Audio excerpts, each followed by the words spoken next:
when we were doing the wood shop episode or something. I don't remember. But like, yeah, see, exactly. But I think it was like wood crib. Yes, yes. So I'm sitting there and like I'm in the front row and we're about to shoot and I have gum in my mouth and I know doggone well I shouldn't have gum in my mouth. So they say action and I'm like, oh yeah. And so we're supposed to be cheering. I'm like, ah, yes. And then like wood chips are flying and then like wood chip flew into my mouth. And so I'm like, So I'm trying to maintain the clap. Yes, absolutely. Because I knew doggone well I shouldn't have had gum in my mouth. And also a wood chip is down my mouth. And like at that age, I didn't know, like, I didn't want to be like, I'm choking. Just like, keep it going. The show is alive. Dad, this is more important than my life. Yes, exactly. God. It's okay. I'll breathe. Damn. Yeah. So that just reminds me of just, so yeah. First of all, not to take it to Debbie Downer, but how like sad is that? That she wouldn't advocate for herself. I think a lot of young, kids in general, like, I mean, I know that I was always like, whatever you need this fucking arm, take it. And I mean, I don't know what that is. Like as kids, I think we want to please just as people, and like we're in this situation that we feel very, very honored to be in. You know, and we've worked to get here, and we don't want to be a problem or let go or anything, and that kind of like translates into even physically sometimes like being uncomfortable or hurting yourself. Oh yeah, you know, not asking for like a pad if you're falling or whatever. For sure. A menstrual pad. Oh, okay. Well, then. No, I used to refuse the pads because I thought that made me like, oh yeah, I'm like Tom Cruise. I do my own stuff. Yeah. You hit your knees enough times though. You're good. That kneecap's gonna get it. Yellow Daniel just flopping around. Bruh. and doing a flop every scene. Every scene. Not just every episode, every scene. No, every scene. I don't need pads. I'm good. No.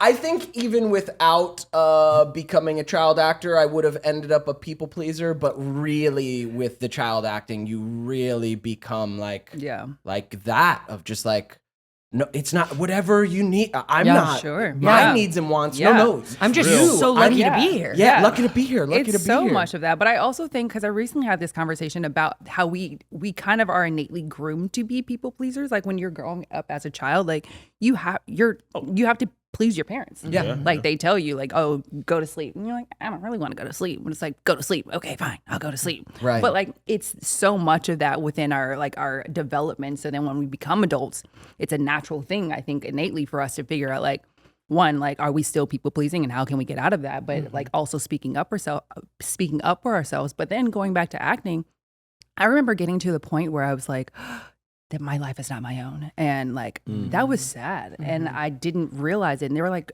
2 seasons of my life where I really remember that experience and that thought process of being so like wanting to be so available for auditions, and like you can't go on vacation or you plan a vacation and then it's like, oh, but you have an audition. It's like, okay, but I booked out, so why did I book out? And it's like, no, but then so it's like always wanting to be available for the opportunities. Losing yourself in it, and you lose so much of yourself. So I think that like, yes, as to your saying, like we have grown up to be oh man, I was waiting for that to come out. Jeez, got that phlegm.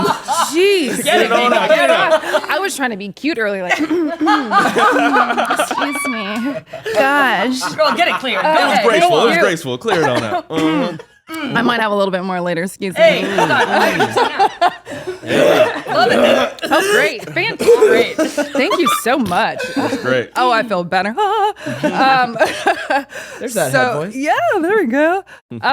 So in that development, but also recognizing like the unhealthy thought process of considering how my life is not my own because I've dedicated so much mentally to this thing. Like it's such a mental game. Yeah, and you'd be like, I'm in too deep to stop now. Oh, but it's yeah, like, for sure. But then it's like to hear yourself saying like, my life is not my own.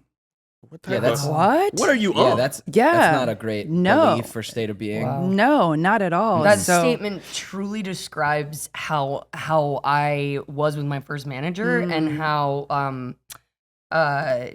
just how what I thought, like my life was not my own, and that's why it got so lost in just other things, right? Yeah. And personally trying to find my way out of it because I just never put it that way, but that's exactly what it felt like. Yeah. I think that's a journey for all of us actors, especially if you started super young. I definitely have gone through I think it's constantly evolving, that thing of I have this dream that I care so much about and I put my entire life into, like you said, mental energy, keeping up my belief that I can see this dream through even when I can't see it externally, right? So like so much self-time with it. And then, there is an aspect to pursuing acting where, you feel like you can't live fully your other things you want to do or travel or just feel free in your fucking life because you're waiting for the door to open for you and waiting for the audition. And then maybe you're like, fuck it. Like after years, you're like, fuck it. I'm going to book a ticket and I'm going to go just travel. And then of course a fucking audition comes and it's like. And you book it. It's like the biggest thing. And you're like, okay, so I need you to book a vacation. Yeah. There's such a weird, like kind of like toxic relationship, abusive relationship aspect to pursuing acting. And at its worst, you can feel so disempowered in your own life, even though it's your dream that you're choosing. Exactly. And you could fucking give it up at any time. Turns out, what I've grown into is if I want to pass it on an audition, I fucking can. If I want to go travel for a while and whatever opportunities I miss, I fucking can. Absolutely. I feel settled in the last couple years that like, I'm going to do this for the rest of my life. Okay, yeah. So I also need to live my life. Absolutely. And I also need life experience to bring to the work. So, fuck it. I'm just going to do me for a while. And if the opportunities line up, great. If I'm traveling and some shit comes, whatever, man. Good for you. They missed me. I didn't miss There'll be more. Yeah, very much so. Yeah, but it's a journey. Yeah, it you really still is. You're still on it? You still in it? Let's go. Marquise C. Brown, baby. I am now in that point of being like, I'm going to live my life. I'm going to, at the end of last year, I was feeling like, okay, I need to take a break. And like, much like a lot of people, like the pandemic was like, and thankfully, I feel like I got more big audition opportunities during that time than I had experienced prior to that moment. And so with the necessity of like all these self-tapes, and I'm doing these self-tapes and I'm trying to work with friends, but I'm getting bigger opportunities. And my manager's like, this isn't working. So like, you need to coach. And I'm like, okay, cool. I'll coach. So I coach and now I'm paying for coaching. I'm paying for tapes. Now at this point, I'm like, I'm paying for auditions. Okay. So then she says the coach that I'm working with isn't working. So go to this coach. Now this coach is more expensive. I'm like, okay, cool. I will use it as an investment. Correct. Exactly. I will treat it as an investment. So now I'm like, then I become like dependent upon this coach, and she's lovely. Absolutely love her.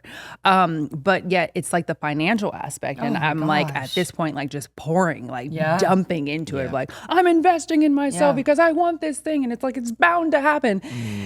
And then I was like, listen, I'm tapped out. And so it's that same mindset of like trying to give so much to this thing because you want this grandiose opportunity. And yet, and they would be like, oh, you're great, but oh, okay. Oh, just one more. Like, and so like, I just felt this urge of like, okay, I need to break. And so I tell a good friend of mine that I'm like, okay, I'm thinking about taking like these like 6 months of a break. And he's like, ooh, that's a long time. I'm like, no, I understand. So then we have the same manager. So I talked to my manager and I was like, yeah, I'm thinking about taking like, at this point it was like a 4-month break. And she's like, that's a long time. I was like, I understand, but that's why I'm talking. I'm open to like figuring something out. And she's like, it's just a long time. I'm like, okay. You have any other feedback? Yeah, exactly. Yeah. So also, no, it fucking isn't.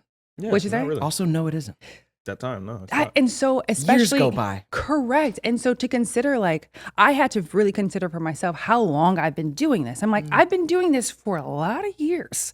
Yeah, that's a small fraction. It's a small fraction. So I decided, I'm like, okay, I hear you, but I'm gonna take a break. So I took a break for like 4 months at the end of the year, and then we like January came, and she's like, so how are you feeling? I'm like, I haven't missed it. Like I missed, I miss the idea of like creating characters and telling stories, which I also realized in this time, like that's really why I got into acting, is to create characters and to tell stories. So I'm now trying to discover like what that looks like for me and like how I can expand in my creativity. So that's what I'm doing now. It's phenomenal. I'm working on a personal development book and I'm really excited about that. Let's go. So yeah, that should be, I'm like, I'm hoping that it can be published. I'm self-publishing by the end of the year. Nice. So, but it's just like such a journey. I've never written a book before, but I've imagined myself writing a book and also a personal development book, nonetheless. Get it done. My goodness. Yes. So personal development book is coming out at some point in time. Thanks so much for watching this clip of the Ned's Declassified Podcast Survival Guide.